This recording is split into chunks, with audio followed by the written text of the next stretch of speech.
What's happening, people? Welcome to the Scarfey Talks Premier League podcast. In this episode, we'll be previewing Game Week 25 in the Premier League, and before that as well, reviewing both Carabao Cup semi-finals, second legs. We know now who's in the final, and it's going to be a big one between Arsenal and Manchester City. It's going to go down to the wire, I'm sure, as well in the Premier League, and those two teams will face each other a few times across all competitions. Let's introduce them, my fantastic panel for this evening. Louis, welcome back on, of course, regular as all three of you are on the Scarfey Talks Premier League podcast. You're a West Ham fan. How you doing?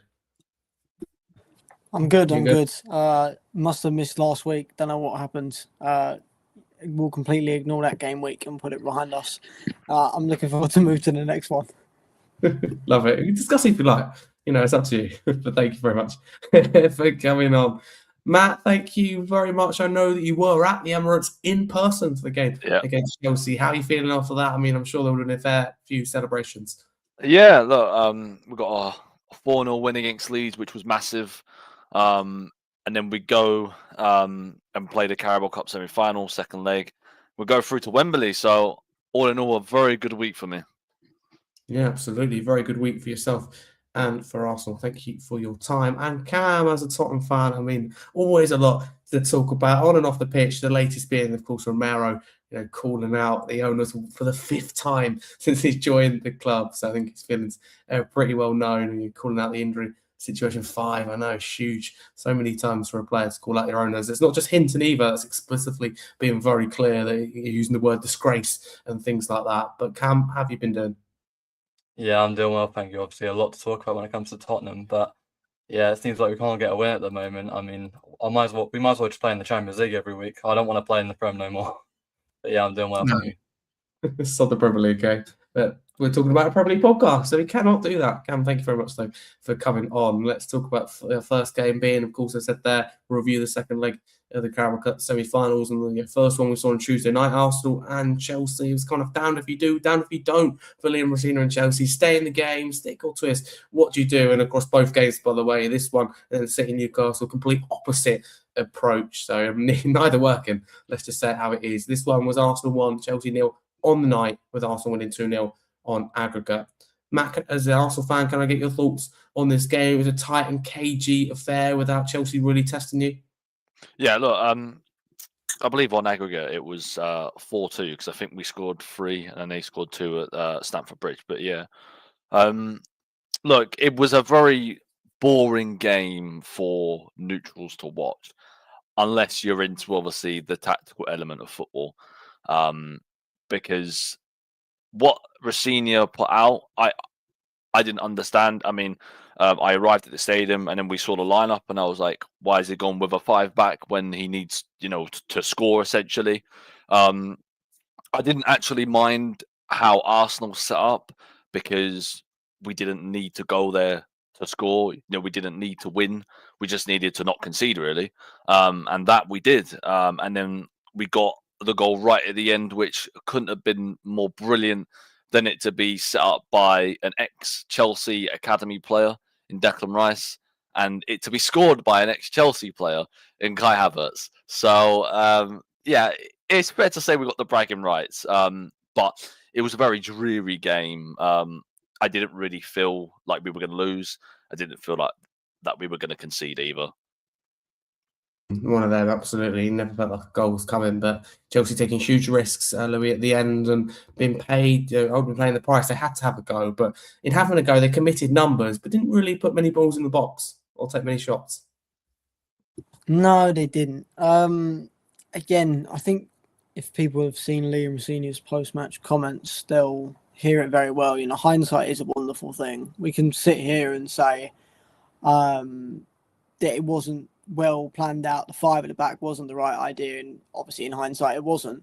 But I think I will quickly jump ahead to the City game as well to briefly discuss the Newcastle thing of how if you set up wrong tactically, it can cost you in the first 30 minutes. We saw what happened to Newcastle. Eddie Howe tried a new formation and it went completely wrong, which we'll discuss in a second. But it's sort of the same with what Chelsea, I think, tried to do. They tried to go more defensive than attacking to try and maybe see if they could nick a goal, as they have done a lot previously with against other sides.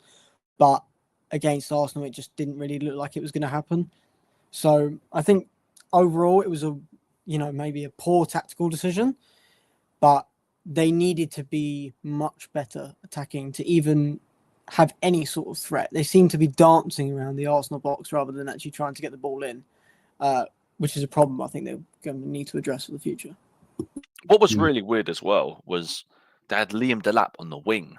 Like, I mean, I know he's like briefly played there at Hull City under Rossinha, ironically, but didn't make any sense to me because he's not going to trouble any of my fullbacks because he's just not got that skill and pace to actually go around them. And I just thought that we dealt with that quite easily. They then brought on Palmer. He tried to have a go, didn't get much out of my fullback, and then they brought and then they switched Esteval and Palmer's position, and he couldn't get anything out of my fullback. And I just kind of thought that they took it the complete wrong way, and so did Newcastle in their game, and there needed to be a bridge in the middle of some attack, but also to not concede 3 goals in 30 minutes basically from both sides, obviously, because Newcastle conceded 3 goals in 30 minutes and Chelsea just didn't score. So I felt that there needed to be a little bit of a gap in terms of like attack and defense.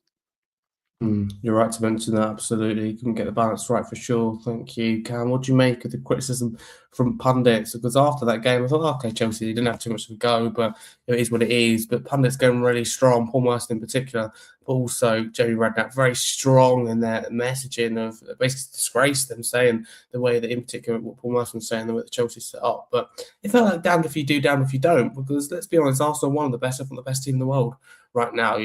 Ultimately, if you go for them, you could be punished. It's as simple as that. And I think Chelsea found a way to deal with the set pieces and stay in the game. I felt like they didn't do too much wrong. So what did you make of it? Of course, hindsight, as Liam Rosina said himself, is very key. And to be a pundit, as he also said, is very easy. He's been there and done it. Yeah, I feel like with this type of game, of course, playing Arsenal, you're going to get punished against these type of teams. If you go high pressing like we saw in that Newcastle game, of course, we're going to get to that. But I feel like with that idea of, you can get punished within the space of half an hour if you're not careful and you're playing these type of teams that have the quality to definitely punish you. But I feel like after that home first leg that they lost 3-2, I feel like, they're coming to the Emirates a goal down. They've kind of almost lost at this rate, like tie is done with. But a goal, you can, with only a goal gap, I feel like, anything can happen, even against good teams like Arsenal. But I feel like, Rosenior set up Chelsea in a way to not throw the kitchen sink at it, which even came down to the last moments of the game as well. I feel like even in the last moments of the game, they should have really thrown the kitchen sink at it. And I feel like even throughout the entire game, they didn't really show enough, as Matt was saying, with, playing Liam Delap at right wing. I feel like the system has its own criticisms, but I feel like in a way, as you were saying, of course, Harry, Rosenior kind of had to set up in a way where he was not going to go all out attack, because I feel like from there, that Man City Newcastle game could have happened all over again. And I feel like Rosenior was kind of not forced, but I feel like, it wouldn't have been a smart decision to have come to the Emirates and, played in a ultra attacking way, which I felt he got that right. But I feel like in terms of personnel, albeit, Chelsea have had their set of injuries this season, but I feel like playing Delap on the wing, I feel like that definitely did not work, as we saw last night, or on Tuesday, should we say. And of course, Palmer and Esteban having to come on off the bench as well. I feel like both of, arguably, I'd say Chelsea's best players on the bench in this type of game. I mean, of course, with super subs these days, they can definitely make an impact, but I feel like, they have to play the full 90 minutes in this type of game if you're going to want to have any chance of getting something and, getting that goal, which can, potentially put Arsenal on the back foot. But I feel like for the most part, people are definitely going to criticise Rosenior, but I feel like he is being done dirty to an extent. But there are definitely some negative sides to the system, which I feel like have to be addressed for Chelsea. I think you put that across really nicely, really balanced there, Cam. Thank you very much. But Arsenal prevailed to the final, and I shall correct myself. It was 1-0 on the night, yes, but 4-2 Arsenal on aggregate. Second game then Wednesday night, complete different approach for Newcastle, but they lost 3-1, so similar outcome in terms of losing. They lost 3-1 at the Etihad. Reminder, they lost 2-0 at St James's Park. The odds are already stacked against Eddie Howe and his Newcastle side. In the end, I should say, 5-1 though City on aggregate. Louis, if I come to you, it felt like all or nothing for Newcastle. That's how it felt. You know, they had to give the kitchen sink. In the first half, they were bold, man-to-man approach. Defenders such as Sven Botman and Fabian Schär stepping in there into midfield to deal with the likes of Reinders, but it backfired. Well, it just like failed miserably, didn't it, really? Although it seemed like a good idea, a bold idea, it just didn't go to plan. City having too much quality, in particular Reinders. Definitely. I think the problem I have here is with Eddie Howe. I think if we look at the goals and the individual goals, there's a lot of them are, you know, they involve a bit of luck. Fortune's gone City's way, but I can only go on and rely so much. The fact of the matter is Newcastle played poorly, and yet again it seems Eddie Howe has shifted from his previous tactics that he's been using in other seasons to try and move on to a maybe different style, one that's not revolved around Isak, and trying to revolve it around Watermarder, and it's not going very well. They're too inconsistent to compete with the top. You know, maybe they'll pick up a win here, a result there, but all in all, they're not good enough. They lost 2-0 to Aston Villa in the Premier League. Shocking. They then played PSG, and they weren't anything special in the Champions League, despite getting a draw. They lost abysmally 4-1 to Liverpool, and now they've embarrassingly lost 3-1 to City. And we can all sit here and say that City put their foot off the pedal. You know, they didn't want to keep their foot on the gas. They needed to rest their players. They've got a very, very busy schedule, as well do Newcastle. But the tactic that he used of that back three was appalling. I don't know why you would go with the back three against City. I understand that they needed goals, but at that point in the game, that seems almost like an all-out of attack kind of thing. You don't do that at the Etihad, regardless of the situation. I personally think he should have... The game, in my opinion, was already written off, especially when City got the first one. So then I thought, if I was Eddie Howe, I would have used the game to try and maybe develop tactics for the future. Understand maybe what I can and can't do with this team I have, given all the injuries that we have going on. It was so poor from Newcastle, and they need a massive bounce back this week. Wasn't good at all, but Cam, to counteract that though, a positive from Newcastle is it didn't get ugly. I think, don't get it wrong, they changed things, Eddie Howe changed things. You could see him having long conversations with the likes of striker Voltemada, who was at the end pulled at half time, but it felt like it could get ugly. It didn't. Newcastle actually got a goal back in the end, and let's be honest, like as good as City were, Newcastle had big chances, didn't they, in the game? Visser and Gordon, huge chances. Really, they should be scoring at least minimum 2 or 3 goals. There's huge opportunities on the night. Yeah, I mean, I wouldn't say that, you know, Newcastle fans should be rather ashamed of themselves in terms of chance creation, because I feel like they actually created a fair few chances in that game. And I think the criticism will definitely come with Eddie Howe from Newcastle's defensive setup and how they approach this game overall, because albeit I feel like, you know, that first leg ended 2-0 to Manchester City, Newcastle coming to the Etihad, they haven't even scored there in 7 or 8 years before this game. So in my opinion, I did kind of feel like the game was almost over from there. First goal obviously came to City, and, you know, from there I thought, okay, it's going to be an Arsenal City final. And then it ended and then it went to 2-0 and then 3-0, and I thought, okay, it could definitely get ugly here. But fortunately for Eddie Howe's side, it did not. And they ended up actually getting a goal when reducing the deficits. But I feel like it was definitely, you know, there was definitely an opportunity there for City to have potentially, you know, made it way more than 3-0. But I also feel like Newcastle had some chances to, you know, potentially get a second, potentially even get a third. But I feel like Newcastle didn't have the quality to be clinical in that situation and in that game overall. And I feel like in terms of how Newcastle, you know, approached this game, they were going to high press and they were trying to, you know, win the ball aggressively off Man City. And, you know, when you come to the Etihad and, you know, when you play against the quality that Manchester City obviously have, they're just going to play through you. You can't do that. I think Eddie Howe, Mhm. you know, got it very, very wrong that night. And I feel like Newcastle almost have to learn from that. I mean, of course, you're not going to be playing sides like Man City every weekend, but I feel like, you know, with how Eddie Howe's approached these type of games in the past against, you know, similar quality sides, I feel like he's almost, you know, kind of had his head in the muddle, I feel like, that night, because I feel like he's not really set up the team in the way that the players know that he can. And I feel like the players individually, like Gordon, like Alanga, I feel like when you have those type of players in your team, which I feel like, in my personal opinion, Newcastle for me should really be trying to get more quality in the transfer window. I mean, I feel like Yeah. some of those players started off well. I mean, Voltemade, obviously at the start of the season he was doing really well. Now he's obviously The kind of goals in a while now. having some struggles. Yeah, of course, on a goal drought right now. But I feel like, you know, when I look at Newcastle, of course they had that Saudi takeover as well. I felt like from there they were, you know, as much as I do like, you know, Anthony Gordon and Alanga, of course, they both done quite well last season, in my opinion.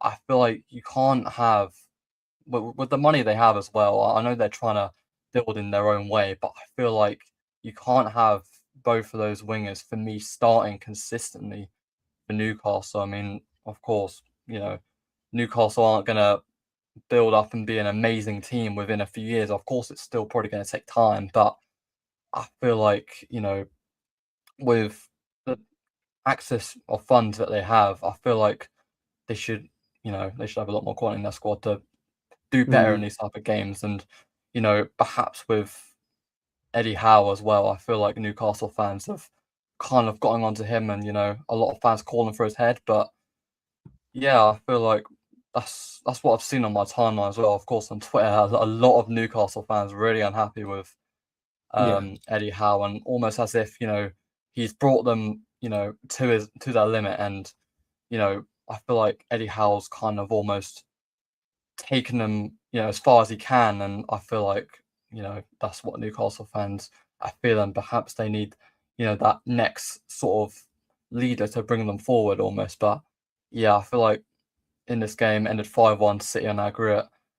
Newcastle fans aren't going to be happy with it. Their away form's been dreadful this season in the league and in the Champions League, of course. I mean, albeit they got a point at PSG, but in terms of the overall performance, it probably wasn't what they wanted. Yeah, don't look at those stats for Newcastle in that game.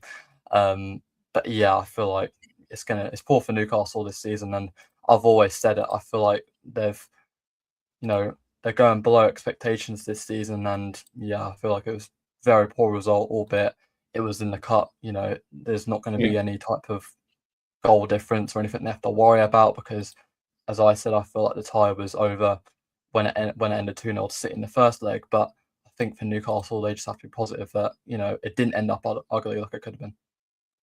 Cam, thank you. Some fantastic analysis there, really, actually, to be honest with you. So thank you very much for mentioning that. I don't want to defend Eddie Howe necessarily, because I know that, you know, as Newcastle fans will tell you themselves, that he doesn't adapt, etc., doesn't get the best out of some players. But I do feel, and I know football's not played in hypotheticals, but I do think Newcastle got enough chances in that game to score minimum 3 goals. And I think, look at the way the first goal went in, it's extremely scrappy. Then Trippier, we saw that there. I just think that on another night, in my opinion, Newcastle get something from the game. I don't think they win it, and I don't think Eddie Howe set them up to, you know, do enough to win the game, and the setup still needs to be questioned. But I felt like they didn't get the rub of the green. I think the game's played again. Newcastle scored 3 goals. City, don't get it wrong, play. If they continued in the second half, they probably would have scored as well. But I think City maybe only score a couple, and I think it's a lot tighter game with Newcastle potentially nicking it. That is just my view, though. But just to run through some comments here, you've got Newcastle fan big up in Ryan. He says another example of a failed plan of tactics by Eddie Howe. 2 down and playing 5 at the back. He doesn't know how to use Nick Voltemade. He won't adjust to take advantage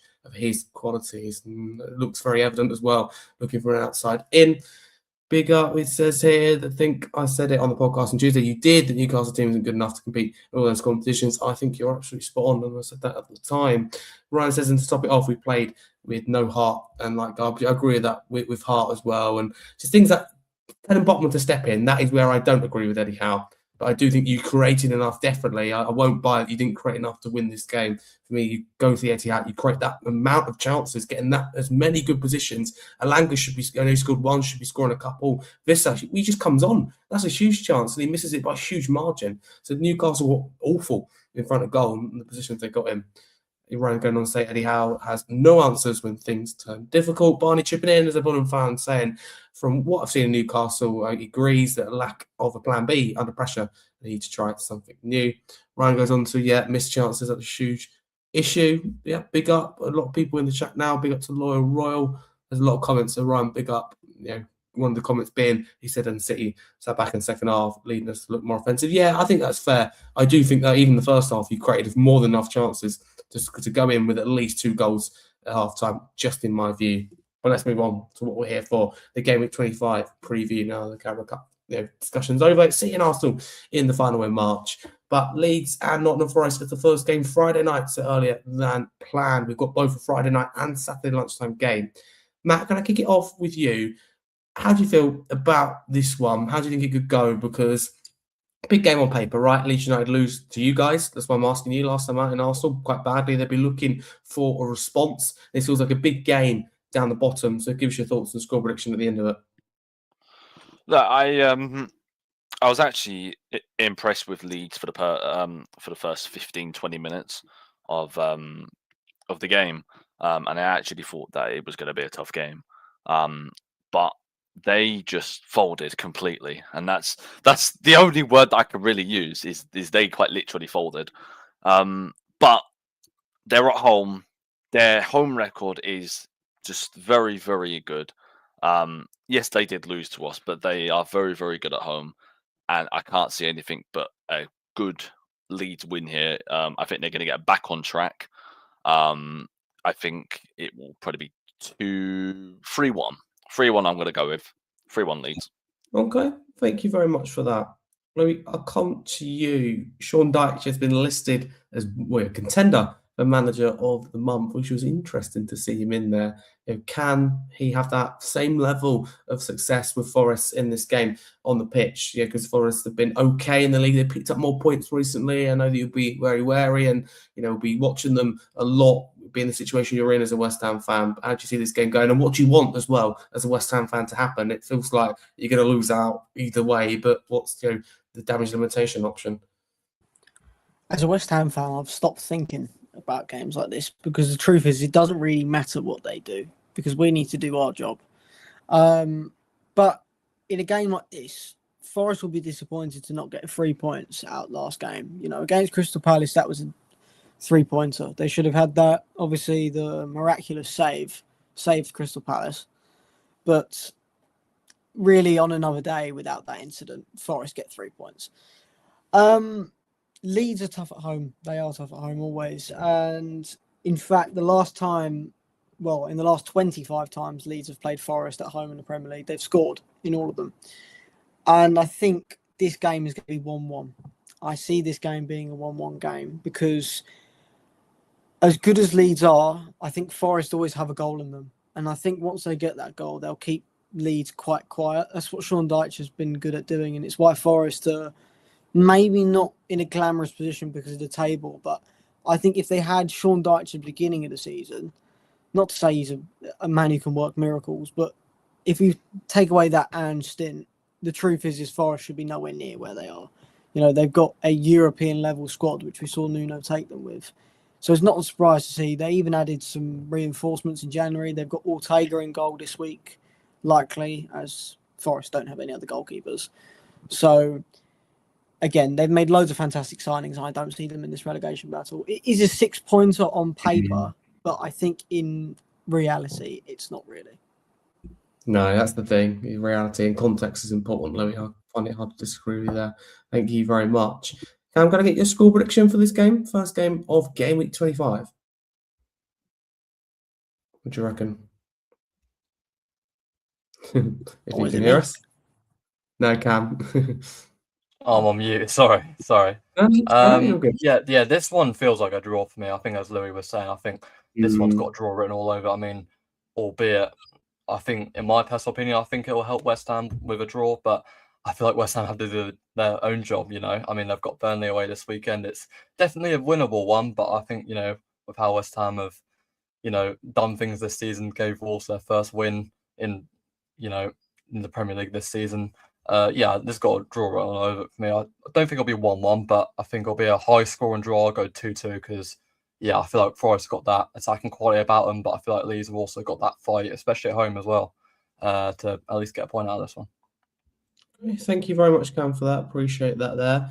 We've got a comment here from Ryan. Newcastle fans is 2-1 Leeds. Guys, if you are listening live on YouTube, please get your score predictions in the comments below. We want to hear from you before we move on to the next game. Got a comment here. How can I join you guys? So you can't come on this one, but because we plan guests in. But if you drop me an email, scarfharry323@gmail.com, or message me across any social media at harryscarf22, and I'll get you on. Let me know what club you support, and we'll book you in for a podcast. Thank you very much. It'll be good to have you on. Next game being Manchester United versus Tottenham, Saturday lunchtime at Old Trafford. There'll be a lot of eyes on this one. Of course, one of, not the biggest, I don't think at all, but I think one of the bigger games of this weekend. Michael Carrick's Manchester United, 3 wins in a row. Michael Carrick himself, as we talk about Manager of the Month earlier, for January, he of course is in that, and I think very likely to win that, and would be deserved if we're honest. And Manchester United look to make it 4 wins in a row with Tottenham Hotspur side. The huge boost for them in that second half to come from 2-0 down against City with just 11 fit senior players to get a 2-2 draw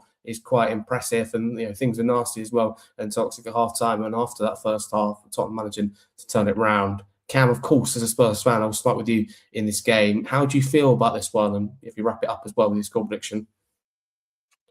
I can't lie, I don't know if I'm looking forward to this one. I mean, of course, we had that comeback against Man City. We got a point there, and we could have definitely gone for the win. I think we definitely had some chances to get all 3 points in that game. But I feel like, just with us in the Premier League and with how we've done this season, especially with a high-flying Man United side as well, and the Carrick, of course, have gotten some great wins against the likes of Arsenal, the likes of Man City, both the first 2 games, which Michael Carrick has had, and even in that game against Fulham as well, they've done really well and they've had a good start under the interim. And as for Tottenham, I mean, I don't even know what to say because we've just been up and down this season. I mean, we'll go and get a result in the Prem, we'll go and get a result against Palace, we'll go and get a result against Brentford, earlier on in the season. Of course, way earlier on in the season, back in like August, September, we were doing quite well under Thomas Frank, and then it all kind of went downhill from there. But in this type of game as well, Man United away, they're doing really well. Early kickoff doesn't give me a great feeling, but I feel like the one club that I feel like would get a result there in this tough time is Tottenham Hotspur. I mean, we'd go and get a result there, and then we've got Newcastle at home midweek. With Newcastle's away form, we'll probably go and lose that one. That's just Tottenham Hotspur for you, but. Yeah, I'm not looking particularly forward to this game, particularly with how Man United have done this season. I feel like a lot of the times we've played Man United, of course, last year we played them 4 times. I feel like the amount of times we've played them over the years, I've felt, going into the game pre-match, particularly comfortable and confident we could get a result. But, with how we're doing and with how they're doing and, of course, with the circumstances that we're in, I feel like we have to go into this game and, almost I feel like to an extent, I don't want to be dramatic, but I kind of have to feel like, this could be a game where there is a lot of goals, and that is not for us. I feel like there could be a lot of goals in this game, and I feel like Thomas Frank has to get this one right because, I mean, I know it's it might be a new manager bounce, and it's not all going to be. It's not going to be a permanent fix, and perhaps it's just for this season. Of course, we've seen interim managers do really well once, when they've come to the club at the start. But, with how we've done this season, and of course, we can't ignore that first half against Manchester City. That was a really poor first half. But I feel like with Man United's form right now, I'm not saying that, they're as good of a side as Manchester City, but I just feel like with their form right now, and of course, with that result against Fulham as well, that late winner, of course, I feel like that's almost going to spur them on to want to get a very comfortable result in this type of game as well. Of course, they're at home, so they're going to be quite confident with this one as well, against a struggling side, no doubt about it. I feel like they're going to want all 3 points in this one, and they're going to want to do it in style as well. and I feel like Frank has to get the approach in this game right if he wants to get 3 points out of it. For me personally, I'm not. I don't want to say that we're going to lose, but it just feels like the writing's on the wall almost, because I'm going to ask you for your score prediction. It seems like sorry. Just feels like we can't get a result in the league at the moment. But for this one, I'm gonna go another draw. I'm going 1-1. Yeah. Particularly because my heart says I don't want to predict Tottenham to lose, but it just feels like I have to with how we're doing. But I'm gonna go safe. I'm gonna go a 1-1 draw. I feel like it's gonna be another draw on the bounce for Thomas Frank. Got a draw against City on Sunday. And I feel like we're going to nick a draw out of this. I don't know how we're going to perform, but I feel like we're going to somehow snatch a point out of this one.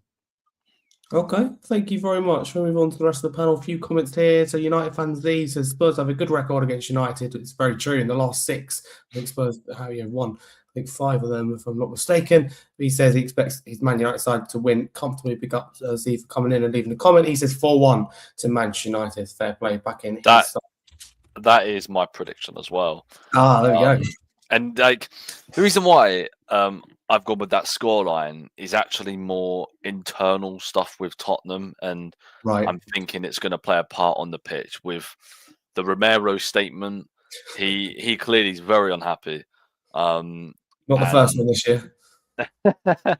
I just second think in 2026, by the way, already. And I just think that the players, it's not that they don't care about Tottenham, because I think they do. It's just, I just think there's such a disconnect between the people upstairs and the players, and I think that's having an effect on the pitch. Maybe not in the Champions League, because I think the Champions League is a lot less competitive than the Premier League. I mean, I can't believe I'm saying that, but factually that is true. And Man United are on form right now, and when Fulham scored that master goal, by the way, masterclass, a goal from, who was it? Who scored that goal? The curler for Fulham. Kevin. Yes, brilliant goal, by the way. I kind of thought that game would end 2-2. I didn't think Man United had it in them to go and get the third, and they surprised me. And I just think that they're going to be on such a good feeling right now. They're playing one game a week. They're going to have loads of rest. They can focus on each weekend game as they come, with not many games to play. And it's at home, and I think Old Trafford's going to be rocking because of obviously the previous results. And I just feel a battering's going to happen, and it could be 5 or 6, but I don't think it will be, because I don't think Tottenham will allow it to get to that stage. But I do fear Tottenham are going to concede more than 3 goals. That's why I go 4-1. Okay. Thank you very much. I appreciate that. And Louis, can I get your score prediction? I was a bit struggling on this one, but I've gone with 2-0 to United. 2-0 to United. Thank you very much. Next game then, Fulham and Everton. Louis, if I come back to you, how do you see this one going in your score prediction? This is another tough one. I think both sides will probably cancel each other out in this one, which is why I think I've written down my score prediction. I can't remember it. I've gone with 2-2 as a draw, and it's because I think both sides have got goals in them, but both sides are also very good at nulling games when they need to. We all know David Moyes, especially me, as a West Ham fan, that David Moyes can shut down a game when he wants to. If he sees it being he's 2-0 up, he'll shut down the game. He will manage his team to be able to just cope with Fulham defensively and hope that they can get a result. But I think Fulham always have this ability to get goals out of them, whether that's through Harry Wilson and his brilliance this season or through other individuals. They seem to always get chances and they seem to always score them. Against Man United, as just mentioned, it should have probably been a draw after that fantastic finish. But one of those is, I'm not too sure. It's going to be a tough game, but I've gone with 2-2. Thank you very much for that, and it is worth noting, of course, both clubs with a little bit of momentum, particularly Fulham. I know they lost to United last time out, but real positives in that, and they've looked better in 2026. Matt, can I get your thoughts and score prediction for this game, please? Yeah, well, I'm only going to go one way because I've got them in my last man standing, and that's Fulham. I'm hoping it's going to be, like a 2-1, 2-0 win. I think it's going to be a close game because Everton are notoriously quite hard to break down and score. With Jordan Pickford in goal as well. He's just a very, very solid goalkeeper. But I do feel that Fulham are different this year. They're different than previous years. They have a lot more firepower. They have a lot more creative players, and their defense isn't bad. And I'm going to go for a 2-0 win for Fulham. 2-0 win for Fulham. Thank you very much. Cam, can I get just your score prediction? Are you backing Fulham, who've been better this year, and respond to that United defeat, or are you backing Sean Dyche's Everton side? Because they've been good on David Moyes' Everton side, I should say, because they've been very strong on the road.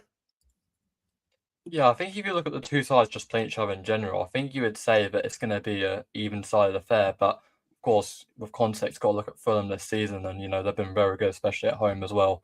That advantage, which is why I think I'm going to go 2-1 Fulham. I feel like they're going to have that, power to get something out of this game, which I feel like in past seasons they wouldn't be able to. But I feel like this season, I feel like it's just their season, and I feel like they're going to get 3 points out of this one. Okay, thank you very much. Let's see what happens at Craven Cottage. Burnley and West Ham. We are going to go to the West Ham fan, of course, on the panel in Louis. Feels like a big game, if I'm honest with you, right? For Burnley, it's now or never. I'll be honest with you. That's how it feels. And for you guys, you've got to keep up with your Forest, with your Leeds, which you've said yourself, incredibly difficult to do. So, how do you feel about this one and your score prediction? Well, I don't like the fact that this is Burnley's longest ever winless run in the Premier League. It sort of scares me because we gifted Wolves their one. Wolves, they've only won one game this season, and who was it against? It doesn't surprise me. And I think this is one of those, I am more confident. When we actually played Wolves, I did actually sort of predict us in my head to lose. It just seemed like a very West Ham thing, and the fan base was very, very negative at the time. At least now we have glimmers of hope that we've been looking towards with our new style of play that we've adopted. Yes, we're going to be disappointed after the Chelsea game. This is no question asked. We have lost to Debo for this match as well, which is another big thing. I do genuinely think that this game depends on the fact of whether we start Kilman or not. Because if we start Kilman, we've lost. We've lost straight away. We've seen what he can do for about 40 minutes against Chelsea. If he has 90 minutes, I don't even want to begin to imagine where it's going to go. So I hope Disasi starts. If Disasi starts, I've got some confidence. Nuno hinted towards his press conference today that Disasi is fit enough to start and has been training well, and he didn't suggest anything that, we might need to get up to speed. He almost hinted as, we're going to make the decision tomorrow. So I guess it's a 50-50, or perhaps that's what he's portraying towards the media. But I think in terms of moving away from the starting 11, in terms of style of play, I think we should be beating Burnley. If we look at our past 3 matches, against Spurs in the first half, we were absolutely dominant. Against Sunderland, I thought we managed the game incredibly well across both periods, the first half more. And against Chelsea, we were dominant in the first half. You can see where the common theme is here of how we dominate teams in the first half and can't do anything in the second half. I think that's a mentality switch. Honestly, I personally think it's a problem that we've struggled with for years, and it's coming out now because we don't have any confidence to go off. I really, really hope that Nuno keeps this attacking style of play within the squad and continues it on, because I think if we saw against Sunderland, we got 3 goals in the first half, and sure, they got one back in the second, but they had one good chance and they converted it. Against Burnley, even at their ground, I think if we were to get a 2 to 3 goal lead coming into half time, they don't stand a chance, simply because they've not been very good at chance creating this season, and they'll struggle. If they manage to nick the lead in this game, we could also find ourselves struggling massively, because we do often find it once we concede one, we just let them all in. We concede another and another after that, and that's our big problem. I think I have gone with us to win this game 2-1. Nuno seems very, very confident, and if Nuno's confident, I'm confident. I believe in Nuno until the end. I think he is going to be the manager to take us and save us if he is. And even if we are to get relegated, I'd still want to keep Nuno, because I think he's the manager who's got the ability to fix not just the situation we have ongoing, but in a wider perspective of the club's situation and management of wages and incomings and outcomings. We need results to go our way. If we get 3 points here and results go in our favour, we could suddenly be maybe clawing that 5-point gap down to 4 or even 3, depending on the Leeds and Forest result. But again, I don't really focus too much on those games because we need to do our bit first. That's the thing. You've got to do your bit first. Louis, thank you very much, and for your score prediction as well. There. Can I get your score prediction, Cam, for this game? What do you think it'll be? Yeah, I think for this one, I don't know why. I mean, it might just be the Tottenham bias, but I think, as Louis was also saying, I feel like it's just such a West Ham thing for them to lose this game, especially with, the Wolves, the 3-0 result as well. I feel like that wasn't just a lucky win for Wolves, that was a domination for me.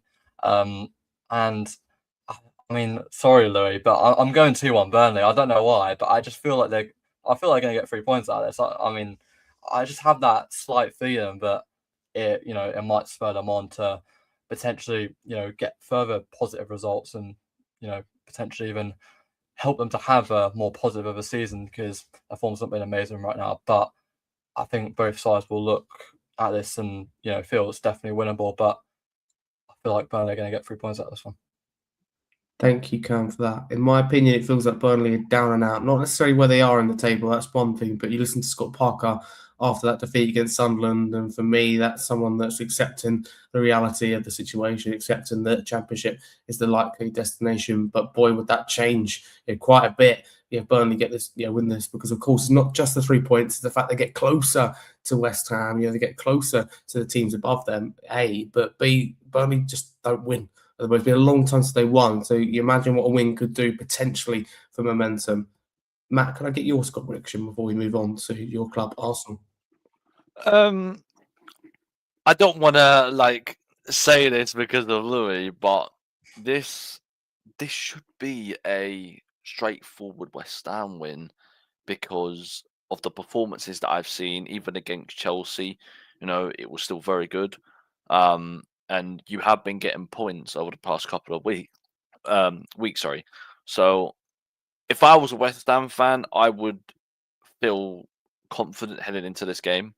I'm not saying you're going to smash them, but you should get the 3 points. You're not Dr. Tottenham. You should be fine. I'll go 2-0 West Ham. Love it. Thank you very much for that.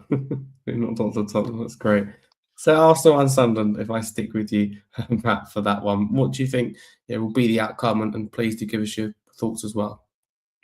Look, there's a major absentee for Sunderland in Granit Xhaka. I'd absolutely love for him to play in this game because he'd be back at the Emirates Stadium, and it would be like a nice warm welcome to him. But unfortunately, he is injured. It's a positive for Arsenal in terms of he's a major player for them, and I think we will probably exploit the fact that he isn't there. I think the players' confidence will be on cloud 9. The Emirates will be rocking as well. After that Chelsea win, I don't know what the score will be. Maybe I do kind of feel that this weekend we're going to see a lot of high scoring games. I'm going to go. See, part of me wants to go 5-0, but I'm not doing that. I'll go 3-0 Arsenal. I think we'll keep a clean sheet. I do think now is the time to start grinding out those clean sheets, because over the past couple of months, before the Leeds game, we were actually struggling for clean sheets. Like, I don't think we had a clean sheet in like 5, 6, 7 weeks. That's a rare thing for you. Exactly, yeah. And the goals have just been shipping in, and they're not necessarily, like terrible goals. These are, proper good goals that we're just getting scored on by worldies, and it is kind of annoying. In the Man United game and so on. But yeah, I think 3-0, and I think it should be a very good performance as well. Matt, thank you for your thoughts. Probably some rotation as well. Yes, you would expect that, of course. A lot of games, and would have taken a lot as well, that win over Chelsea, a lot of concentration because it was a tight game. Cam, for Sunderland, tough task ahead. What's your score prediction in this one at the Emirates? Yeah, I think this is going to be the toughest game for Sunderland all season. I mean, albeit, they got that amazing result for them earlier on in the season against Arsenal, of course, that last-minute draw at the Stadium of Light, which was still undefeated in. But I feel like this is a very, very tough task ahead of them. Of course, Arsenal top of the league, high flying, doing really well at the moment. And yeah, looking set to do amazing things, unfortunately. But I feel like Sunderland, of course, as Matt was saying, Granit Xhaka, yeah, he's a big miss going into this game. Of course, arguably Sunderland's best player, and he's out of action for this one. But yeah, I don't really see Sunderland getting anything out of this one. Of course, as a Tottenham fan, I don't want to predict Arsenal to win, but I feel like it's really the only thing you can predict at this rate. And for this one, I mean, I'm not gonna say that Sunderland will get embarrassed in this one, but I'm gonna also go for a 3-0 Arsenal win. Got to say. Yeah, okay, no, you're honest as a Spurs fan. That's what we like. Thank you very much. Louis, can I get your score prediction, my friend? I've gone with 3-0 to Arsenal as well. 3-0 to Arsenal. Louis, can I stick with you for the next game then? Wolves and Chelsea. We spoke about it a lot, but both Wolves and Chelsea having a good 2026. So yeah, give us your thoughts on this one and whether Wolves would take a point, being the situation they're in. Of course, you want wins, but they are very much gone. So a draw on context wouldn't be awful. But yeah, your score prediction as well as your thoughts.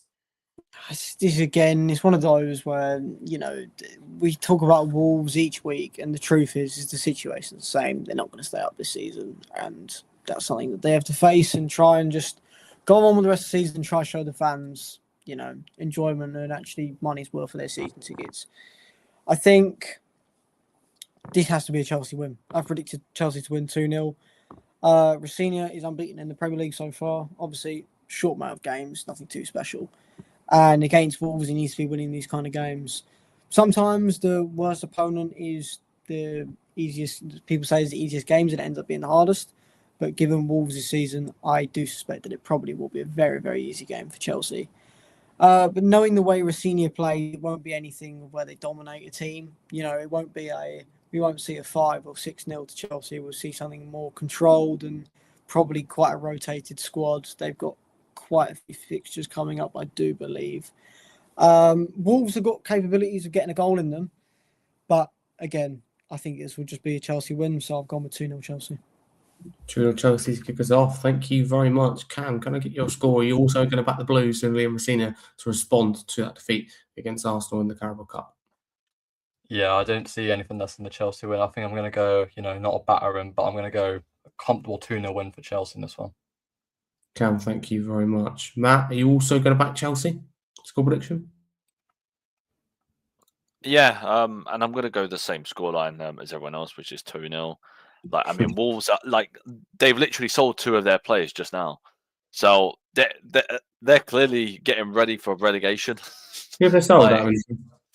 They've sold. I just saw Ben Jacobs tweet about it. So they've sold Emmanuel Abadou to Besiktas, and then they sold another player. I'll have to find it. Sold another player. Emmanuel who? Arias. John Arias. Talks are now advancing between Palmeiras and Wolves over 25 million. So it seems like they're clearing out their players. They're getting ready for relegation. So 2-0 Chelsea, in my opinion. Thank you very much. Bournemouth and Villa, the next game. Matt, I'll stick with you if you don't mind. How do you see this one going? Can Villa respond to the setback the defeat against Brentford frustrating because Brentford had 10 men for over 45 minutes, but Bournemouth have been better recently, last handful of games. So, give us your thoughts as well as your score prediction. You know what? With Aston Villa, I do think they're in trouble because having their entire first choice midfield out is not ideal. McGinn, Kamara, and another player. I always forget the third player. I don't know why. Yuri Tielemans. All of them are out for the season, and I think that's massive for Aston Villa and massive for every single team. And Bournemouth are at home. They've signed some good players this window. That Ryan guy, I wanted him at Arsenal, to develop because he looks like such a good talent. I think it's going to be 2-1 Bournemouth. I think Bournemouth are going to get 3 points here. Okay, thank you very much. Louis, you also going to back the Cherries to the score prediction? I am. I think Aston Villa's injuries is really going to get the better of them, and we've seen that they have games that they can dominate, and they still can't get the goal because that clinical ability they keep missing. I do think it'll be a close game, so I've gone with 2-1 to Bournemouth. Love it. Bournemouth fan, Ollie, of course, of Simply FCB, regular on this podcast. That's his response to Matt. Comment there, said Wolves will win. I think Ollie is ecstatic, it's fair to say. Ollie, get your score prediction in the comments below. Cam, can I get your score prediction? Please, Ollie, because he can come back on the podcast and he can be happy. I'm also going for a Cherries win. So Ollie. There we go. I feel like if you look at both sides of the season, Bournemouth and Villa, I think if you've watched both sides of the season, I think you'll know that there's probably going to be a lot of goals in this, and that's what I personally think. I feel like there's going to be a high goal scoring affair in this one, and I'm going to back the Cherries at home. I'm going to go 3-2 Bournemouth. All the comments in the chat as well, back in Aston Villa, I'm sure Ollie will as well. We'll wait to hear his score prediction. But for now, we move on. Thank you, Cam. Can I stick with you, though? Newcastle and Brentford at St James's Park. We spoke about it. Louis in particular mentioned Newcastle have to respond. Can they respond? So give us your thoughts and score prediction. Oh, yeah. I mean, Newcastle not doing particularly amazing at the moment. I mean, they've got an even game at St James's Park. I mean, I feel like in this type of game, albeit, they've not had an amazing, season overall. I feel like for Newcastle standards, I feel like they have to go into this game thinking, we have to get 3 points in this one. I mean, of course, Brentford, they've went above and beyond expectations this season, and they've been really good. And I feel like they could, have enough quality to definitely get a result here. Of course, with Newcastle's recent form, but I feel like Newcastle against a side like Brentford, especially on paper as well, I feel like should really be getting 3 points in this one. I mean, of course, they've struggled against all types of sides this season. Earlier on in the season, of course, they lost against Brentford as well. But I feel like Newcastle, I feel like Eddie Howe should be telling these players, okay, we've not had, the best of form recently. And I feel like against a side like Brentford, of course, they've, done really well this season and they're in the top 10. But I feel like they have to tell these players, you're good enough to beat this side. You're good enough to beat Brentford, especially at home as well. You're going to have the fans behind you and, you're not away from home. So you don't have to worry about that. I feel like this isn't particularly going to be too tough of a game for Newcastle. But I feel like if they're not careful and if they're not up to standards, I feel like Brentford could potentially nick something out of this. And I feel like Newcastle will have to be at their absolute best. As for whether I think they will, I'm going to go no. I don't feel like they're going to win the game, but I feel like Brentford are going to snatch something out of this. I'm going to go another high score one. I'm going to go 2-2. 2-2 to 4 goals at St James's Park. Okay, thank you very much, Eddie Howe. Clearly not learning those defensive mistakes against City, if that's the case. Cam, thank you very much. Louis, can Brentford make it 2 away wins on the bounce for a side that have struggled away from home really this year? As good as they've been at home under Keith Andrews. Is that a possibility? Give you a score prediction. No, it's not. Not in my books. I've gone with 2-1 to Newcastle. I think Brentford will just fall short. Okay, thank you. Comment here. Hotspur hosts my podcast and I had the flu the other day, so thank you, Haz, again for that. He says Newcastle is struggling as despite having a good squad, being in lots of competitions, it hurts them. You're not wrong there. They have a lot of good players, he goes on to say, but no standouts that Arsenal doing. Rice and Man City have in Haaland. That's very true. I mean, who would be their closest? Let's be real with that. Maybe Bruno Guimaraes, okay, comes to the top of my head in terms of closest to what fans would call world class. But I think they've some good players, but you're right in terms of that next step up. I think he has for raising that. I'd argue similar with Tottenham. You take Romero and Van der Ven out, boom, who else really it comes near, realistically? Let's be honest with you about that one. But okay, thank you very much for the scores there for Newcastle and Brentford. Next game then, Brighton and Crystal Palace. It's the derby, of course. So Matt, if I come to you, how do you see this one going? So yeah, give us your thoughts on this one, because both teams really not having the season they would have hoped before a ball was kicked. So your thoughts and score prediction. We can't hear you, my friend. You're on mute. This is going to be a very interesting game to watch. I'm very looking forward to, the hard tackles, the emotion in this game. There's two ways I can see this. I can see it being 0-0, but there'll be so much drama in terms of fights and, just emotion and drama on the pitch. Or I can see Brighton winning and winning comfortably. I don't know which I'm going to go. I'm probably going to go 3-1 Brighton, because I just think Crystal Palace are in such a really troubling position right now, because the amount of players that are gone, players that don't want to play for the club, the managers doesn't want to be there, the owners, there's just not that connection anymore. And I really feel for Crystal Palace this year.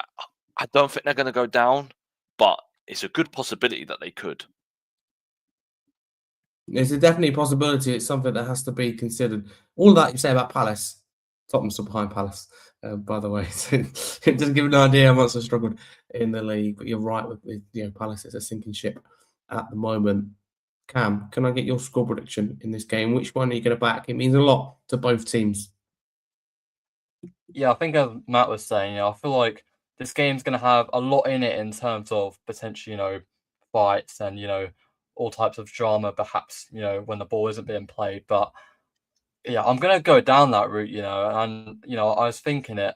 I feel like it's going to be an entertaining one, but perhaps not in the goal scoring department. I'm going to go 0-0.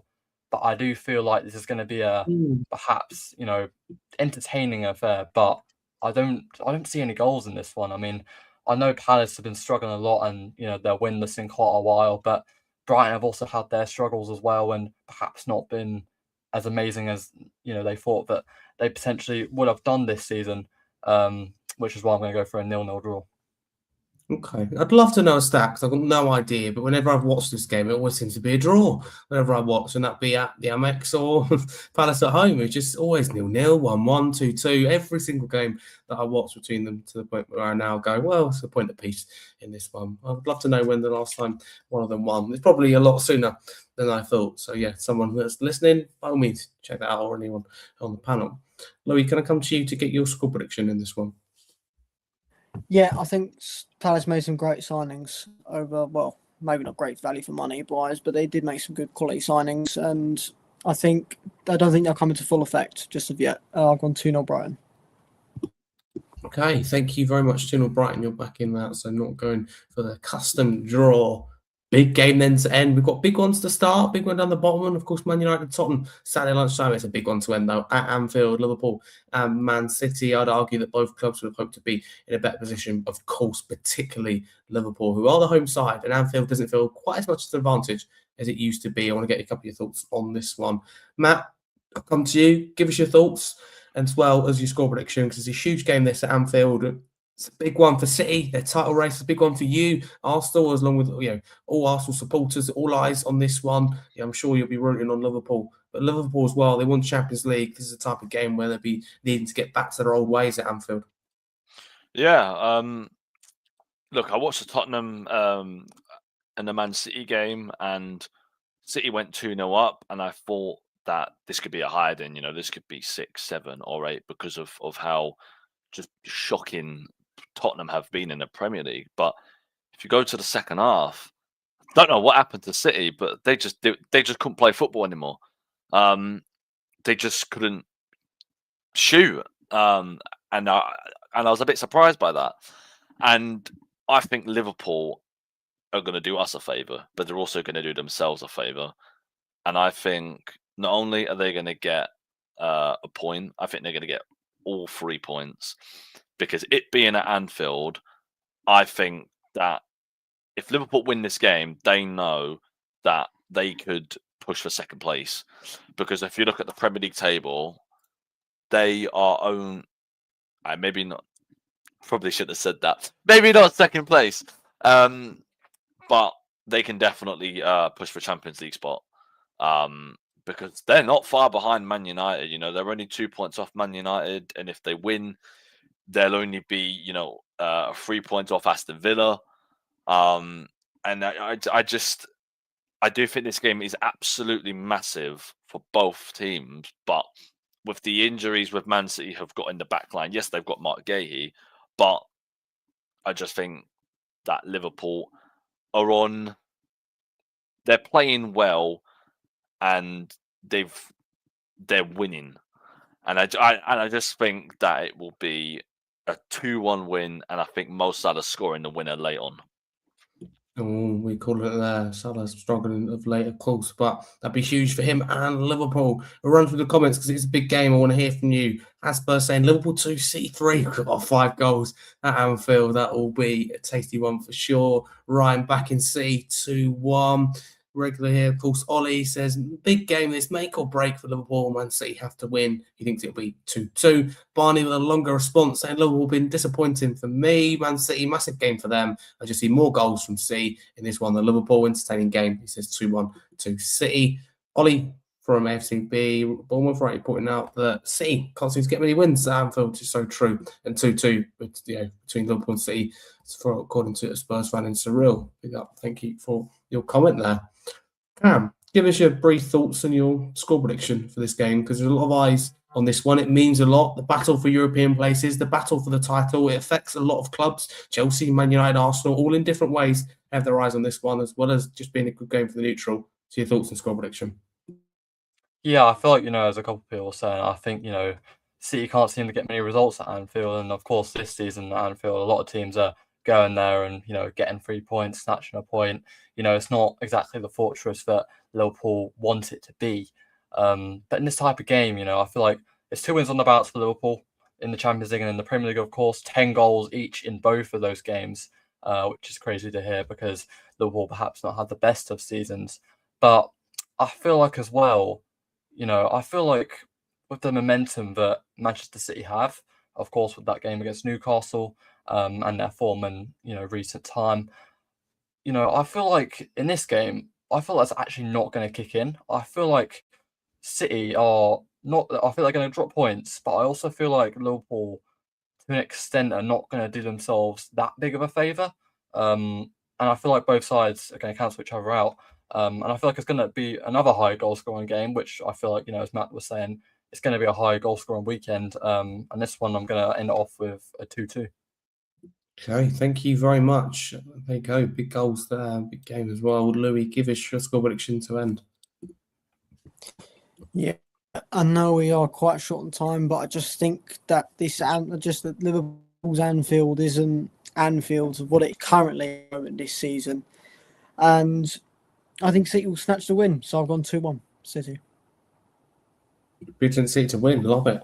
Thank you very, very much. Appreciate it. And that does wrap us up then for the Game Week 25 preview. Of course, reviewed both legs of the Carabao Cup semi-final as well. It's got an Arsenal City final. So a lot discussed in an hour and 5 minutes, 65 minutes to be exact. Thank you very much, everyone that listened. More comments, about 20 times than usual. That's what we love, hearing from fans of different clubs. We've got about fans from 9 or 10 different clubs in there. So thank you so much. Please do come back for future Scarfey Talks Premier League podcast. If you're listening live on YouTube, the podcast times are locked in. They're every Tuesday and Thursday, about 5:45, 6 p.m. But it is every Tuesday and Thursday night, so twice a week, because you can have the review show and the preview show. That is locked in and not going anywhere. So please do make sure you check that out. It's available after. You can listen back anytime, literally anytime, and anywhere as well on YouTube or all major podcast platforms where it's now available from this week. So please do check that out, and let's see if we can find my wonderful guests on social media. Louis, thank you very much for your time. Where can people follow you